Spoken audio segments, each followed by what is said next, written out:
I don't know the first thing about computers. And he said, fake it. And so he hired me on. I showed up day one. I said, where do I start? He said, inventory. And so I started going around taking inventory of machines. As I was doing that, people started asking me questions. And then it just seemed logical to set up a ticketing system. And it all kind of just made sense. And what really drew me to it was solving people's problems, providing good support to them, and enabling them to do their jobs. From there, I landed a couple of different help desk roles, kind of entry-level type stuff. I would say the big cutting of my teeth was at a law firm called Perkins Coie, which has actually been recently in the news because of an executive order that was signed by President Trump. And from there, I was lucky enough to have an opportunity to provide direct IT support to Paul Allen for a couple of years, which was really neat. But I am the world's biggest super fan. You're like a super fan. Welcome to the Business Superfans podcast. We will discuss how establishing business superfans from customers, employees, and business partners can elevate your success exponentially. Learn why these advocates are a key factor to achieving excellence in the world of commerce. We discuss the invaluable insights of business owners who have successfully implemented the strategies in the book to build their own team of devoted superfans. Gain insightful knowledge from the experts who create applications to help you create passionate superfans. This is the Business Superfans podcast with your host, Freddie D. Ready!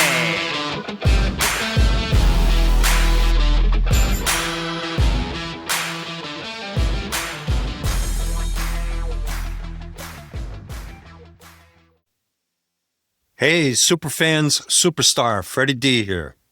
In this episode, we're joined by Mousa Hamad, a dynamic IT and operations leader with nearly 2 decades of experience transforming technology teams and infrastructure from the ground up.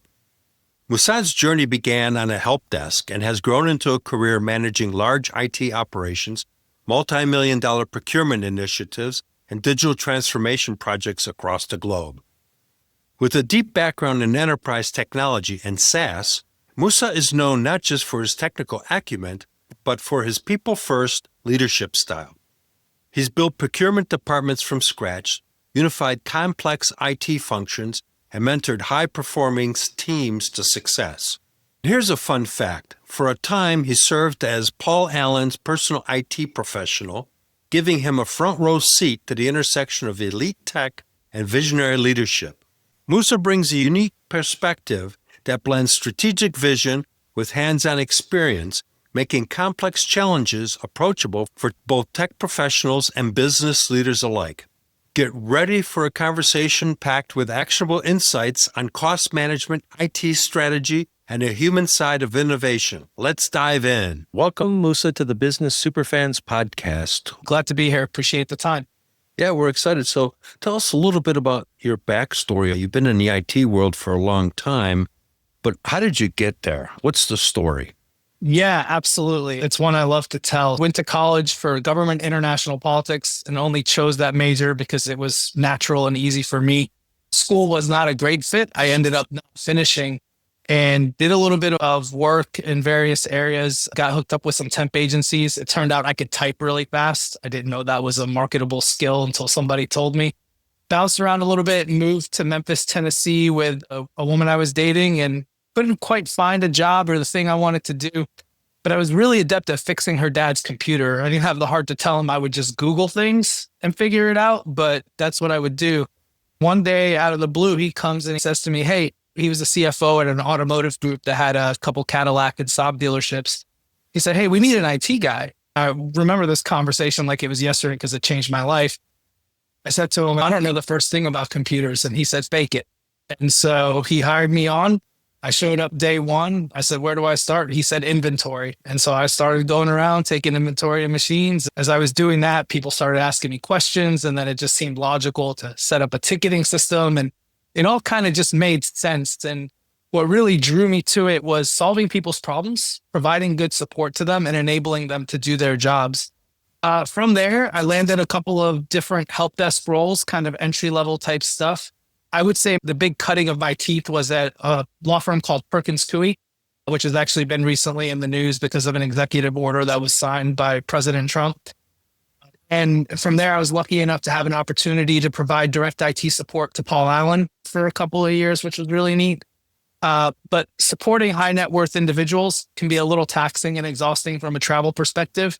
And from there, I pivoted into management and was able to convince a consulting company in Washington to give me a shot as their first IT manager. So they had managed service provider and they wanted to bring it all in-house, and then dovetailed into the SaaS world, a medium-sized SaaS company. And I've worked for a large enterprise company called Ziff Davis as well. And it just kind of all cascaded from there. Along the way, I did the tech thing, also picked up the procurement thing, and then site operations, interestingly enough, management of the facilities. I always joke, I tell people I made my career on doing the things nobody wanted to do. There's not a lot of glamour in managing of purchasing or back office IT, but I took a lot of pride in it and enjoyed the aspect of customer service. One thing led to another. I was able to put together a career I'm pretty proud of. Well, you said an important point back there, Mousa. You started out working customer service, and that is a challenging position because you're dealing with people that are unhappy because something 100%. is not working on their system or whatever it is. You've got to be a saint to be dealing. You have to have an enormous amount of empathy and as well as patience, and you've got to come across as caring to solve their problems. Sometimes it's just the fact that they're able to vent to somebody was what they really needed. And the problem wasn't that big of an issue. It was probably a 10-second fix. It's like somebody not being able to find a remote control and be able to turn on the TV. Yep. And it's simple as that. But the fact that they got it off their chest, they feel like they're wonderful and really appreciate it. And they became a super fan just because of the fact that you listened. Yeah, I'll say two things to that. The first is I've often told people one of the jobs that actually prepared me the most for my life in the corporate world was waiting tables. You think about the idea that you're there to provide exceptional service to a person who's coming to spend their hard-earned money on an experience along with the food, and the skill set of anticipating need, the skill set of providing service in the face of less than ideal conditions, being able to prioritize things were really things that I picked up along the way. As I progressed in my career and advanced more into the leadership side of information technology, I often had this talk track that I would give to people. As I said, look, you can go about supporting people one of two ways. You can be standoffish and be the typical IT person, or you can provide exceptional support with grace and empathy. If you're going to do the former, you better be really good at your job because people are not going to tolerate otherwise. But if you do the latter, you're going to get a little bit of grace because you're not going to be able to solve every problem right away. You build a relationship, and that's how you make those super fans within the business. Yeah, it's all about the relationships. And you said another key thing that I want to emphasize is creating that experience because that's what people are going to remember. They're going to remember how you made them feel. Yeah, And there's a quote that somebody has said where it's like, they'll remember how you made them feel. Yep. The whole experience of whether you're onboarding a company with a new IT system, how that experience, what the expectations you set up for that business, because you set up the proper expectations, you minimize challenges internally for that business because at least they have an idea of what's going to happen, what's going to take place, and they can plan appropriately for their business versus being in a reactionary mode. So if you set that up, you've already started to create a super fan out of that business because they can know, okay, we got to pivot. This is not going to work. This is going to be shut down. They can plan, and that creates an experience that they can say, man, Mousa really set us up nicely. Yeah, and I'll add a little bit to that too. One of the things is if you build that solid foundation and you do all of that great work that you said, but lean in with empathy, you'll create an environment where we all know, what does Mike Tyson say? The plan is everybody's got a plan till they get punched in the mouth. Nothing's ever going to go perfectly. So when you've created that relationship with your customer or partner, you're better suited and able to handle any pivots that are required to achieve the outcome. Oh, absolutely correct. Stuff's going to happen. But if you've got that relationship, to your point earlier, they're going to go, okay, well, Mousa's working on it. Hey, he's got it and he's going to take care of it versus the other guy. They're going to say, this guy's supposed to be an expert, and all of a sudden the whole conversation is different. This guy's full of crap and maybe he's not. And it just train wreck. No, absolutely. So that's really the fun. So let's talk a little bit about how you evolved into the leadership role. Yeah, because I mentioned earlier, I was doing a little bit of that high net worth individual support and realizing that wasn't really sustainable. And I don't think this is true for everybody, but this was true for me. I reached a point in my career where I had a decision to make. Did I want to become a more technical resource to a business, or did I want to focus more on the leadership side? And for me, as much as I love the tech, the idea of becoming an expert in just a couple of things and focusing on that wasn't exciting. I've been playing sports since I was 5 years old. I've coached youth sports all the way through adulthood. I'm just obsessed with the idea of building teams. It was a natural progression for me to want to go to the management track. It's difficult to break into that. I was very fortunate. I found a company that was looking to hire their first IT manager. You know, we talk about an NFL draft, you try to find high value picks in the later rounds. I convinced them that I was that late round pick that would have high upside. They took a chance on me as their IT manager with no experience. And the benefit to them was I wasn't big salary hit. They gave me that opportunity. Once I was able to slide into that seat, it felt natural. You know, recruiting, hiring people, getting them to work in a cohesive way, focusing on the support of the business and helping grow the business.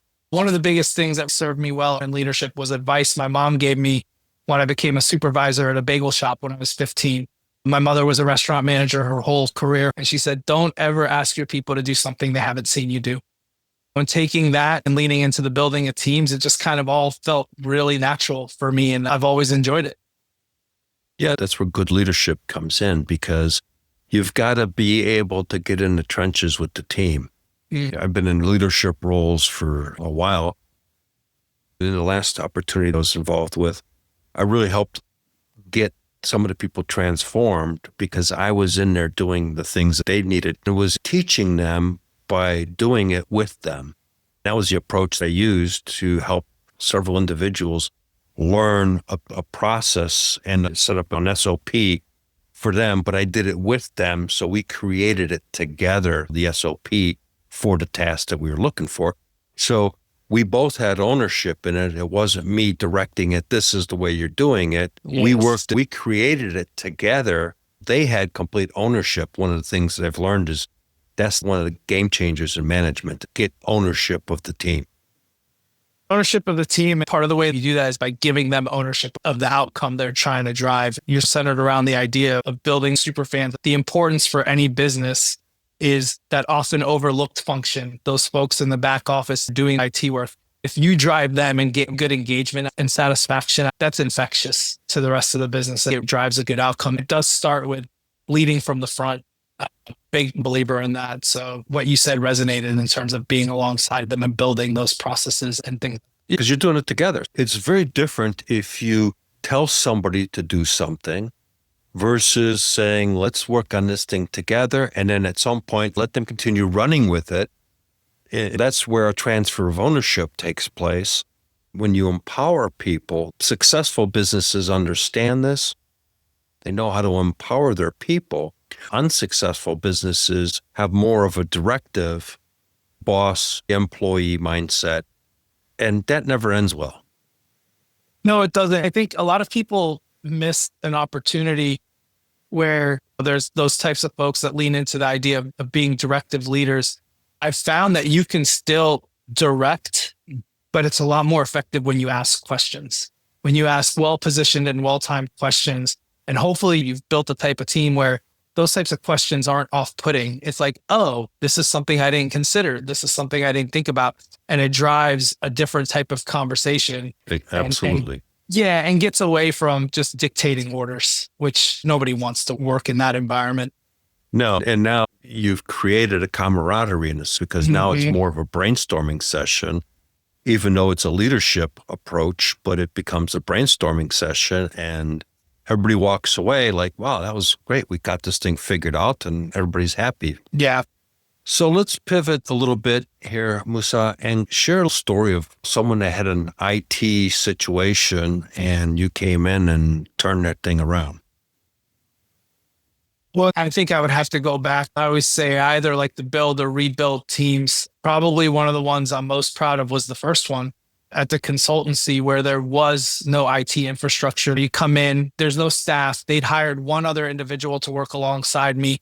Luckily, we built a really good bond and actually remained friends till today. He's ascended to being a director of IT himself at a company. I'm very proud that I had a hand in helping guide and mold him.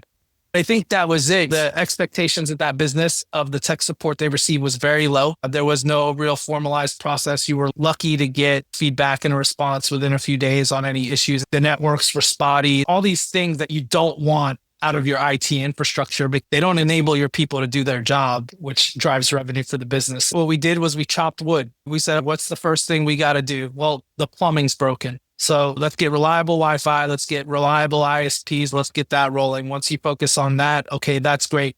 Now, the biggest thing that you've done by getting the plumbing to work is you've gained the confidence of people around you, because now they're not having to worry about, am I even going to be able to reach SharePoint or get to my email without using the hotspot on my phone. From there, it very quickly became conversations with business leaders. A really big emphasis for me anywhere I've ever gone is I set up monthly syncs with all leaders of various groups to understand, hey, what big things do you have coming? What's going on in your world? What are you worried about? What is working? What isn't working for you? And you take that information and feedback. It informs how you prioritize the initiatives and the things you're going to do. So you learn things like, oh, the computers we're rolling out really aren't up to spec for what the business needs. So we go out and take care of that. And you just chop wood a little bit at a time. Then you have the need, you hire another person. You make sure that they're a good culture fit that focuses on the customer support aspect. You put in a ticketing system. You're building the foundation and you're earning trust. And that trust gets you the feedback that informs what you need to do to better support the business. And I don't think, there's been multiple places where I've been part of a turnaround of a department, but I think your first one's always one that you're proud of, right? And in that situation where it really was a ground up build, I took a lot of pride in doing that and all the people that I did it alongside, and keep in touch with most of them till today. In fact, one of the folks that worked with me, a young lady, just had her first child, and she sent me a picture and said, hey, just had the first kid. And so that's when you know you've built something special with a team. When we're talking 10 years later, they're still in touch with you, sharing about what's going on in their lives. Building that team is what allowed us to be successful, which ultimately drove the success of the business. That particular business, Blueprint Technologies, was the fastest privately held company in the state of Washington. At the time when I started as their IT manager, we went from 300 to 700 employees in 18 months. It was definitely a badge of honor that we built them up and scaled them quickly. We hit a couple of things that I want to reiterate. The people, especially in technology, can get frustrated when stuff doesn't work. Mm-hmm. And that frustration affects their attitude at the office. It affects their productivity and the business overall. If they're frustrated because stuff's not working, they can't just flip it off. That frustration can be carried over to a prospective customer, an existing customer. So for SMBs to really think about that technology, because in today's world, we live by it. When I was working in one company, the internet went down. Everybody got frustrated because they can't do their jobs. It just turned into a negative thing. Yeah. The other thing that you brought up, and I want to reemphasize, is making sure your technology is current. Years ago, I got picked to speak at the Mold Makers Association. I was selling manufacturing software at the time, but I was told I can't sell. I cannot talk about my product. I'm supposed to provide value and education. Sure. So I was like, what am I going to talk about? And I came up with something that really hit people right across the forehead, and that was compute time. Because if you think of engineering, especially in the manufacturing space, the system's got to calculate to generate, especially if you're doing programming for milling machines, lathes, and wire EDMs, it's got to calculate the tool path and everything else. That may take 15, 20 minutes back then to do the calculations before it displayed the output. So what's that guy doing for 20 minutes? Twiddling his thumbs. Twiddling his thumbs. And now that tool path is not exactly correct. He makes another tweak. Guess what? Makes the tweak. Yeah. Another, okay.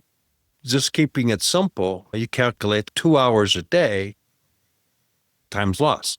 Now, take the company's burden rate, times those 2 hours, times 5 days, times 4 weeks, and it says you're too cheap to spend $6, $7, $10,000 on upgrading the computer.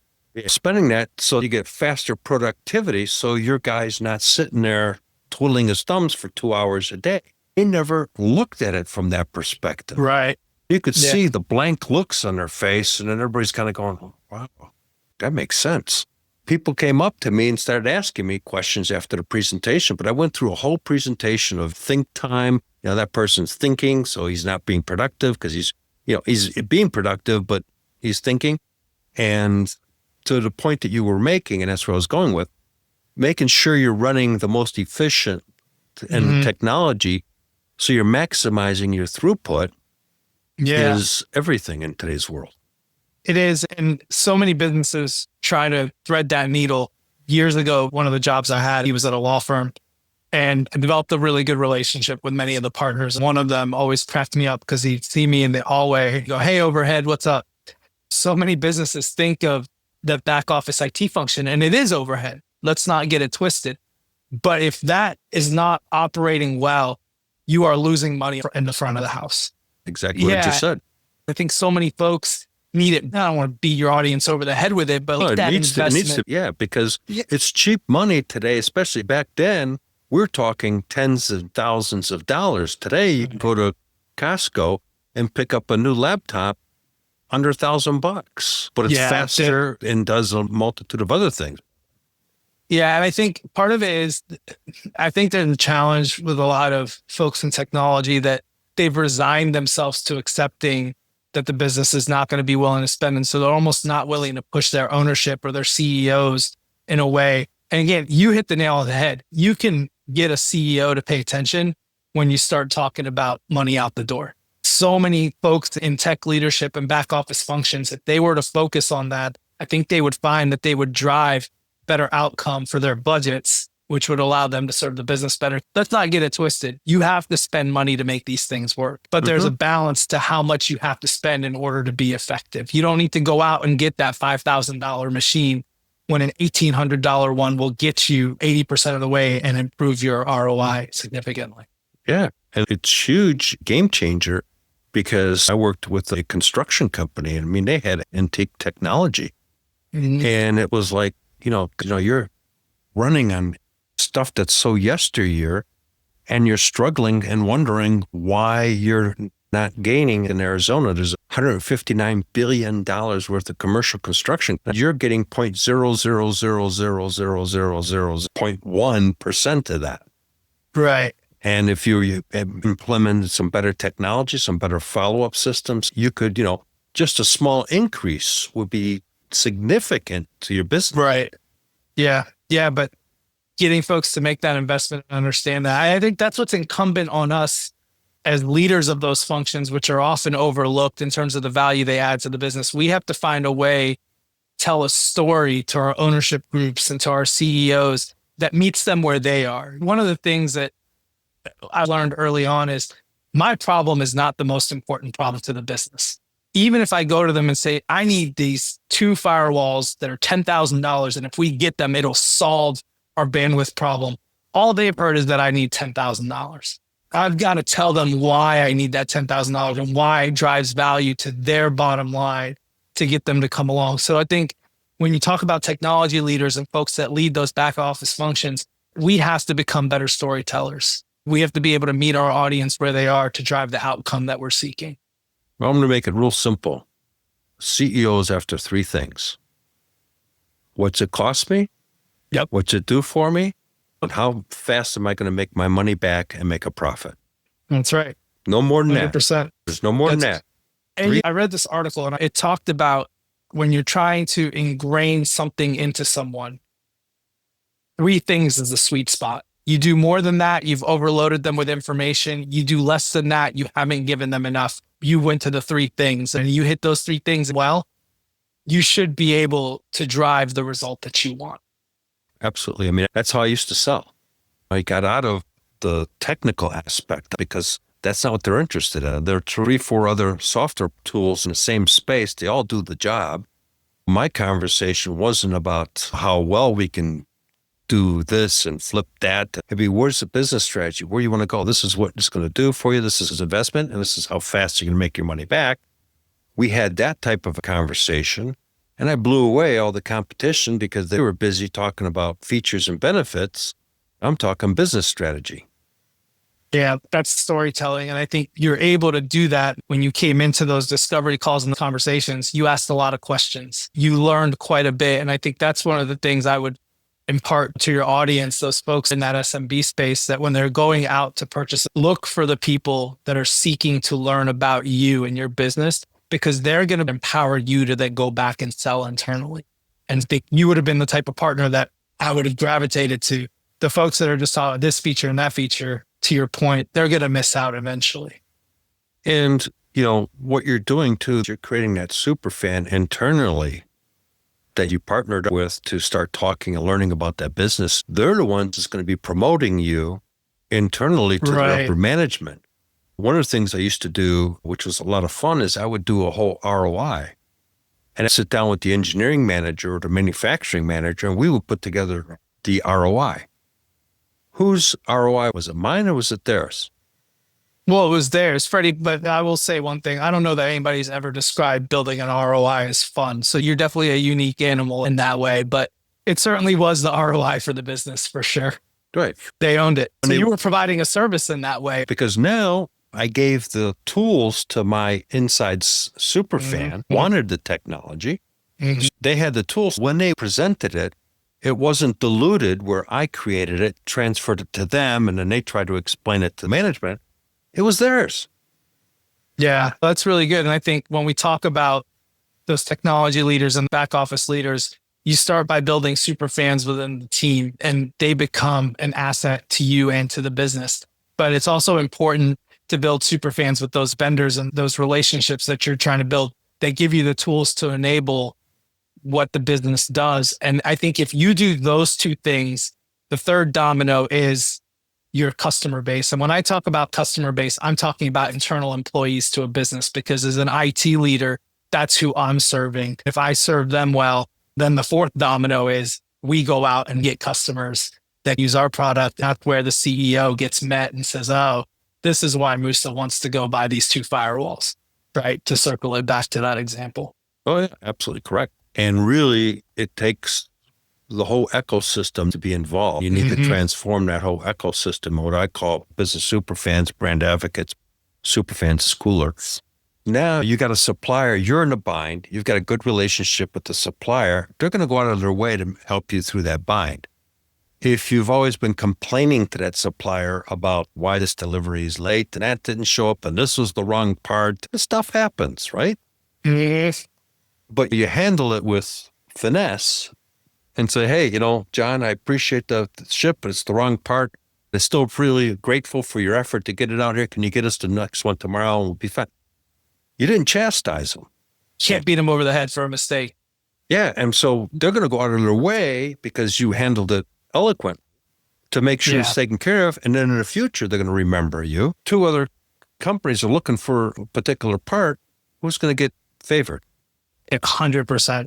100%. That's spot on. It goes back to the thing we talked about where if you're supporting somebody, you can be prickly about it or you can be empathetic about it. And that latter approach is always going to yield better results. What's the saying? You catch more flies with honey than you do vinegar. Absolutely. So I think that applies with the people you support. It applies with the people that you buy from. It applies it's to the whole life, ecosystem. right? It's everybody. You got distributors, you've got suppliers, you've got ancillary businesses, you've got complementary partners. Yeah, I'll tell you a really good example of that. When I was at a company during the start of the lockdowns for the pandemic, a large portion of our workforce were on desktops. Now, all of a sudden, we've sent everybody home. And I had a supplier that I worked with, and I needed 500 laptops. I had a really good relationship with the supplier. We met weekly. It was cordial. We had a text thread where we would talk sports. It was a really good dynamic with these folks.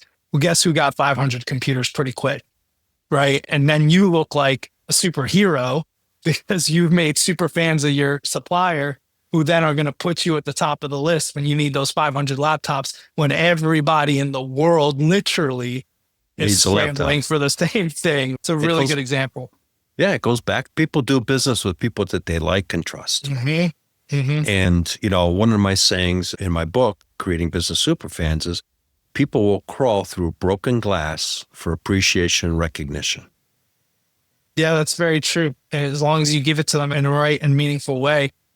Yeah, genuine, They'll keep not coming artificial. for it. Yeah, it's got to be genuine. And people can tell the difference. Yes. People can tell the difference when you're paying lip service to get something in the short term versus laying the foundation for a strong relationship and partnership. It doesn't always yield something in the next month or the 2 months, but when you need it, it's there because you've done all of that intentional work. And I think that's a really good point. That point is applicable to business regardless of size, whether it's a large enterprise or a small mom and pop shop. The way you treat the people that support your business, both internally and externally, is going to drive a massive result for your business if you do it the right way. Yeah. And the other thing too is remember, say thank you. I think we lack a little bit of gratitude in this world sometimes. We take the things that we're owed for granted. Yeah. Gratitude. Thank you. Express a little gratitude goes a long way. Hey, thank you for that extra effort. Yeah. The other thing I talk about is the unexpected extra. You send them a little gift card or something that says, hey, you really helped me out on that thing. It might be your supplier, complimentary business, etc. I just want to say a little extra. Here's a $10 Starbucks cup. It doesn't have to be a lot. It's the fact that you did it. I'll tell you what, I had one instance where I was working with an account executive who was selling some software into the business I was working for. We closed the deal. Throughout the course of that, she and I discovered that we have an affinity for the same type of books. At the end of the deal, I sent her a book as a thank you, a copy of a book we had talked about. Wouldn't you know it, a couple of years later, she was a different company. I was at a different company. She was my account executive again. And the relationship was already on such a strong foundation because of that little bit extra I did to show gratitude for the work she'd done previously.